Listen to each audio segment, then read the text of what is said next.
Yep.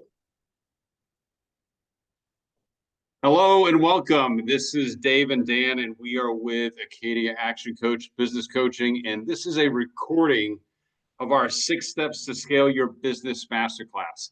Now, these are master classes that we typically run in person once a month, but we wanted to have a recorded version on our website and to send to people who are interested in learning more about who we are and what we do.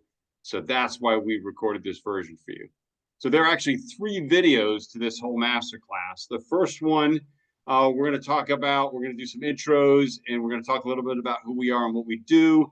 And we're going to talk about one of the first steps in the 6 steps to building your business.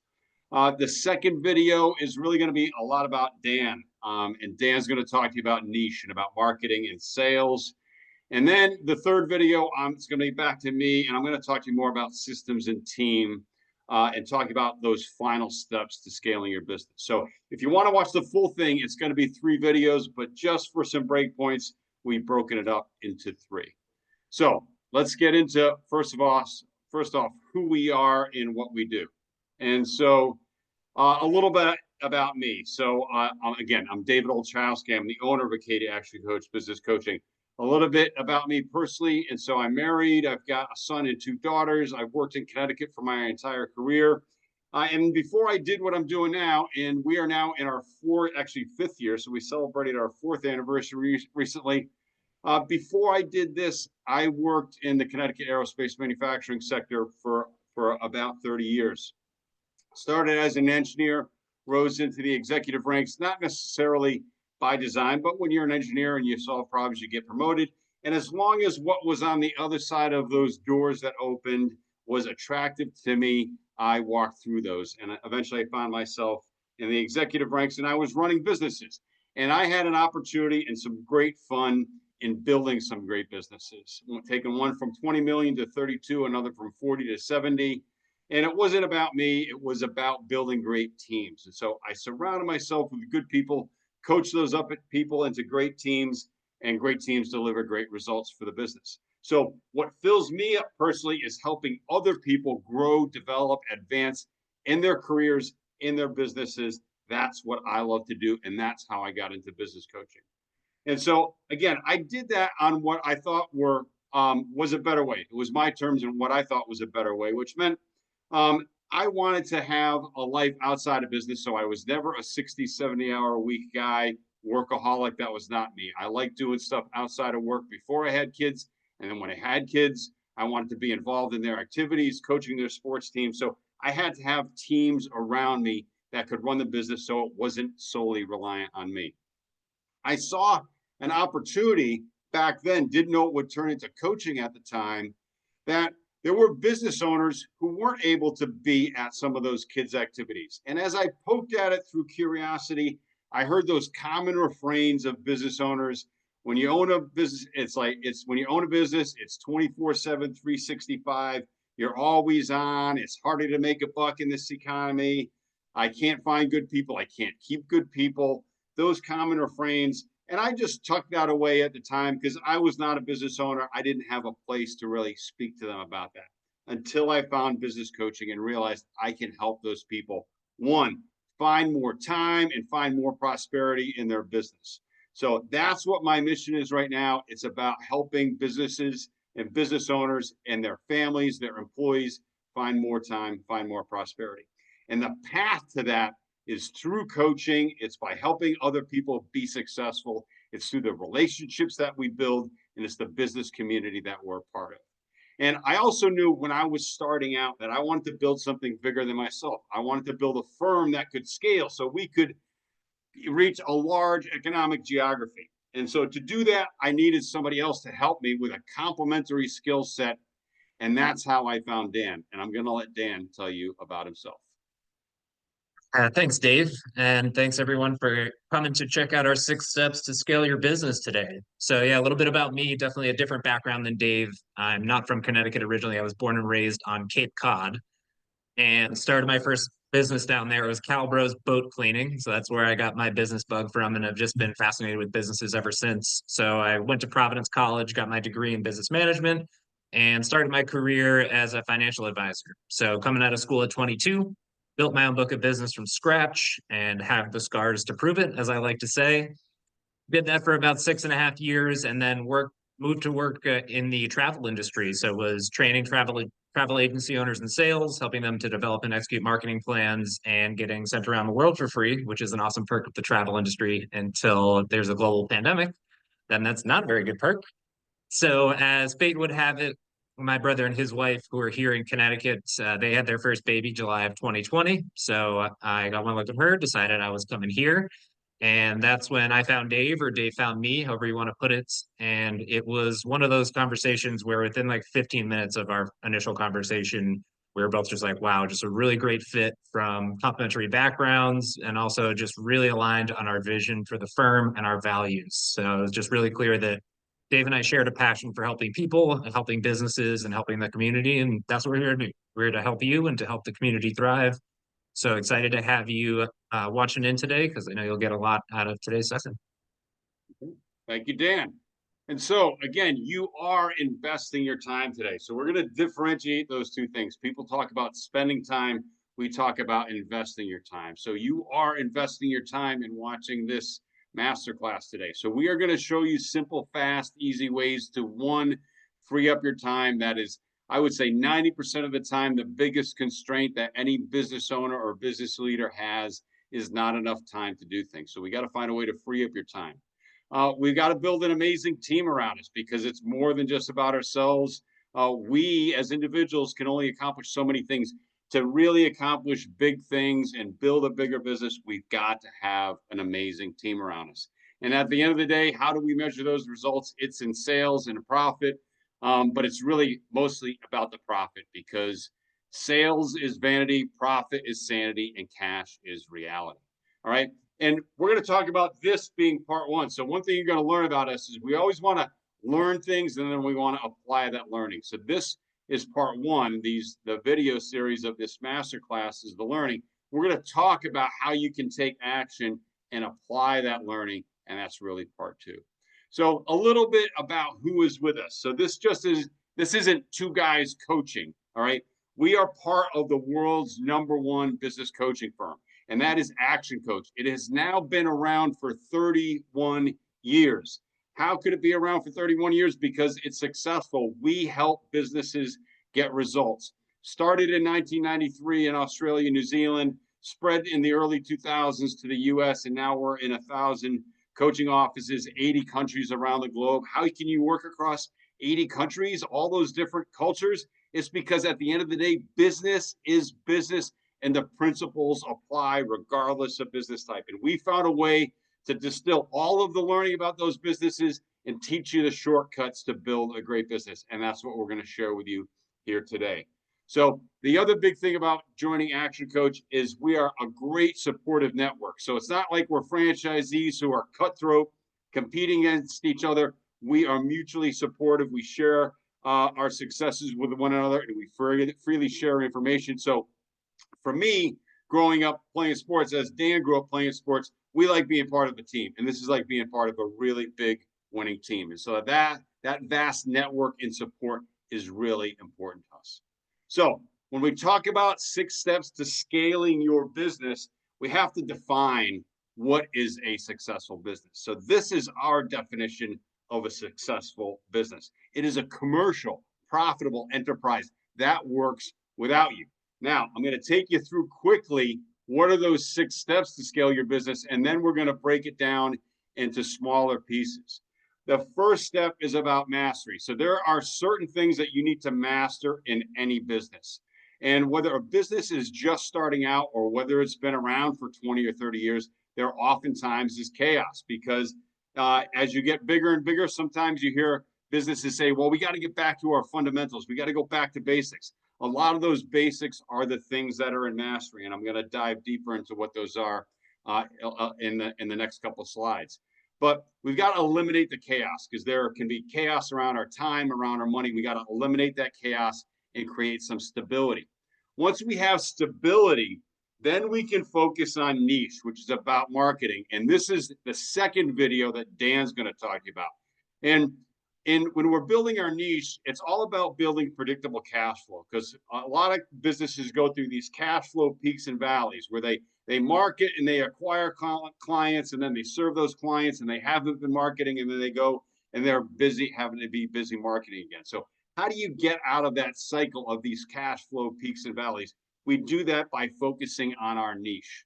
And Dan's going to talk to you about that in the second video.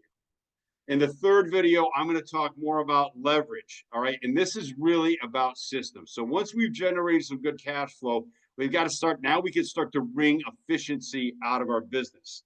And that's about implementing systems in your business. And so it's systems that run your business, people that run your system. So that's what we focus on in step 3.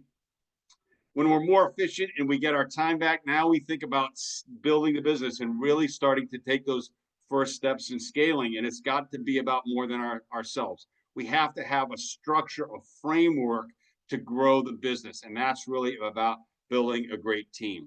And once we've got a great team around us, then we can really think about going to this step 5 of synergy, which is really now, let's start to branch out. If you've been in one location, you want to branch out into more locations. Some people have a dream of franchising a business. Or if you focus on certain core products or services and you want to start to expand that offering, now is the time to do that.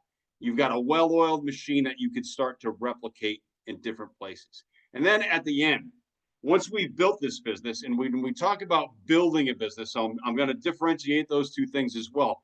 These 6 steps to building and scaling your business, that means it's finished at some point in time. Whatever your definition of finished is, that could be a valuation that you get. Maybe that's your retirement plan. I'm going to build a $10 million business, and then I'm going to sell it, and that's my retirement plan. Or maybe I want to build it, pass it on to my kids if they're interested in that, and I collect passive income off that business into my retirement.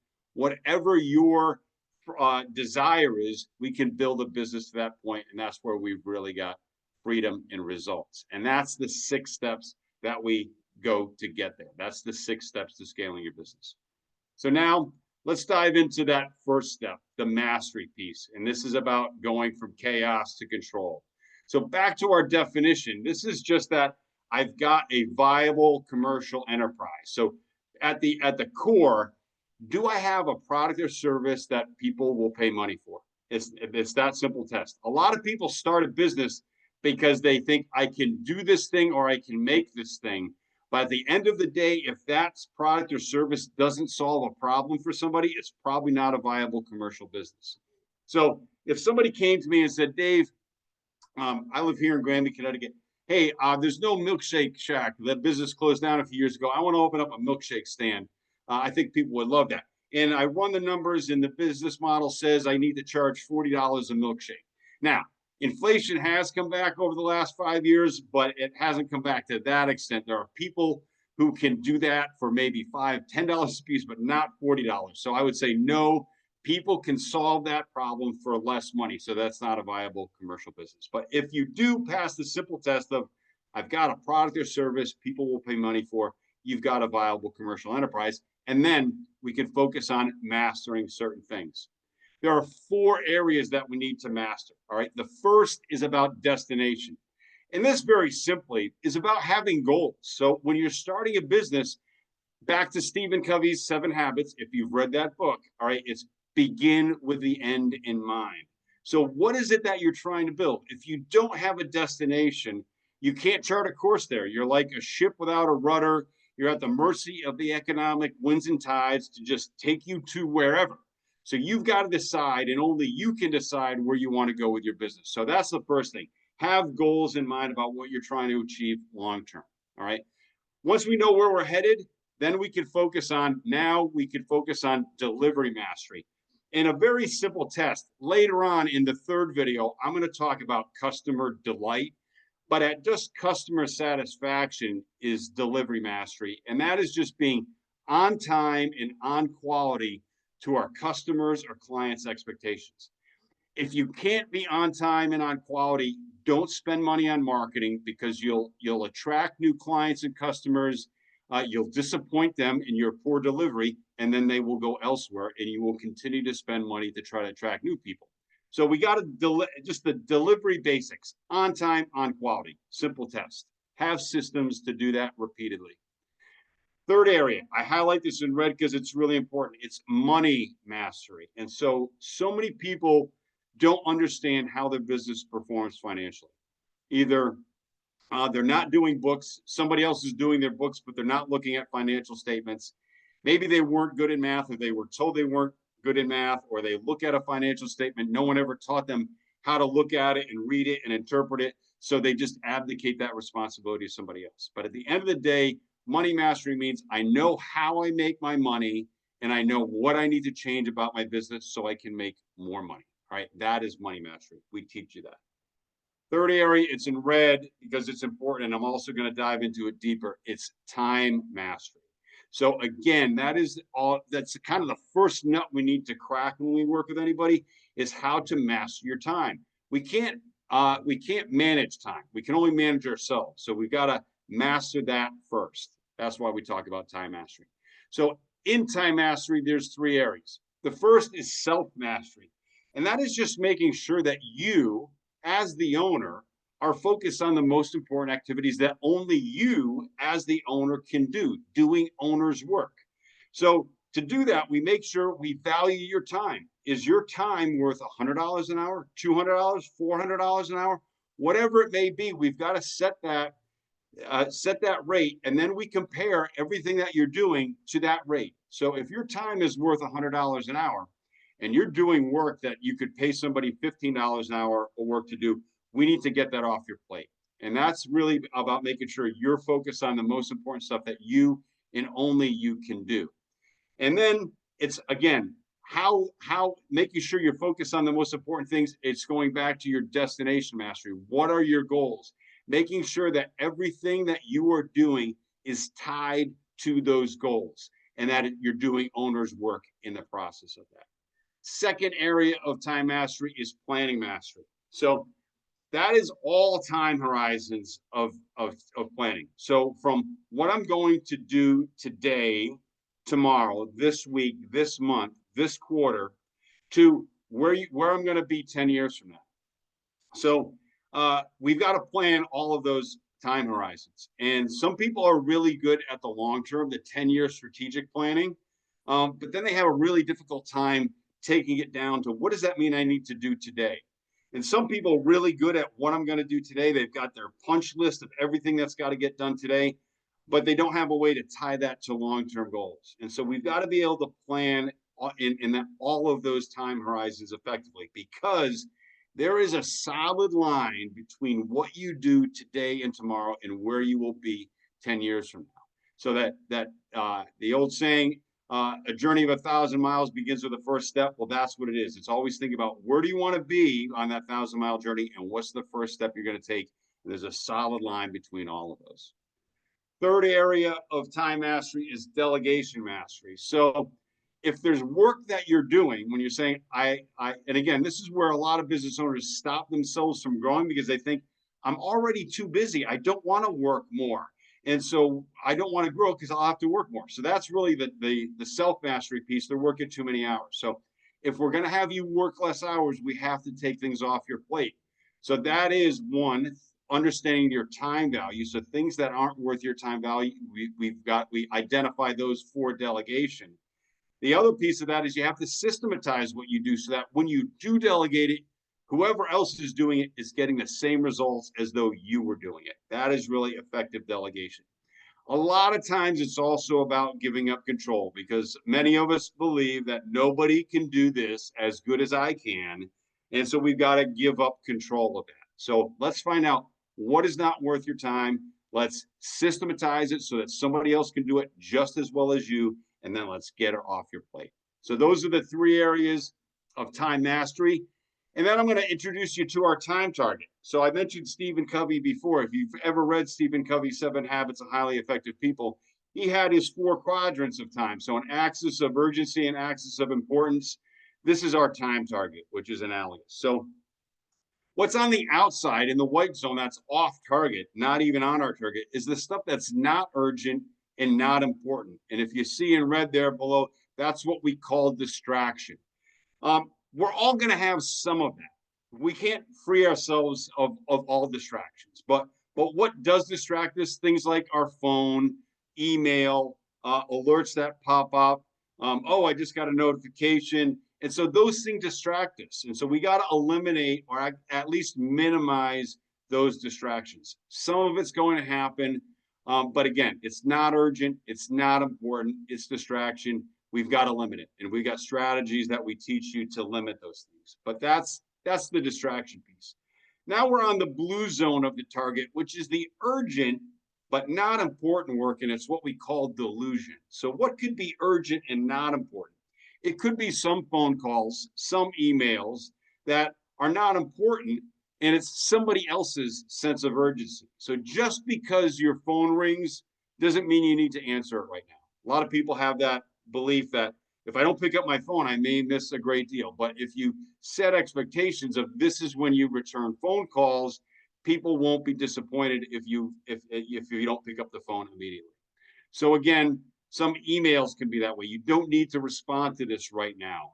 It's not necessarily first in your inbox is the first to go out. So we have to have ways to manage those things differently so that we're not distracted in terms of somebody else's sense of urgency when it's not important for us to work on right now. So again, we call that delusion. We won't eliminate it, but we want to limit it to 10%. Now we're into the white zone of the target, and that's what is urgent and important, and we call it demand. And that's probably the biggest chunk of your time, about 60% ideally. And that is serving your customers and clients, doing the work of your business and serving your customers and clients. That's going to be the bulk of the work that you do. What's in the middle is the bullseye, all right? And that's the not urgent but important work, what Stephen Covey calls proactive work. So again, not urgent but important. That is working on your business, and we want to grow that to 20% in time. Because if I ask you to evaluate your time against this time target, probably distraction and delusion, probably more than 10%. Demand, it's going to be what it's going to be at about 60% because that is serving your customers and clients unless you don't have delivery mastery. All right. And your bullseye would probably be really small, all right, where you're not really working on your business. So that's what we call working on your business, working in the zone on your business. And that's the proactive work. That's the stuff that if you don't make time to do that work, it will never work its way up the urgency to get done. Now, sometimes things will move from not urgent and important to important and urgent and work into the demand category, but working on implementing better systems in your business, working on developing a better recruiting process for your business, those things are proactive work that time will not make them urgent. Only you can make those a priority. That's why we call that working on your business. So our learning point and what we'd like you to do is take action. So this is the last slide in this first video. So one, I'd like you to, when you get off the video, take a moment and think about what's your biggest takeaway and or opportunity from the mastery piece. Destination, delivery, money, time. Where do you have some learning to do and some growth and development to do? All right. If you're interested, if you've heard enough, so for folks that are watching this that already have a strategy session, just move on and watch the next video. All right. But for those of you that maybe hit our website and started watching this video, if you're like, hey, I've heard enough, I want to learn more, and you want to book a call and see if coaching might be right for you, go to our website, acadia.actioncoach.com. It's where you found this video, and book a call with us to see if coaching might be right for you. So that's your homework for now. Either watch the next video, take some homework, or book a call with us. Have a great day.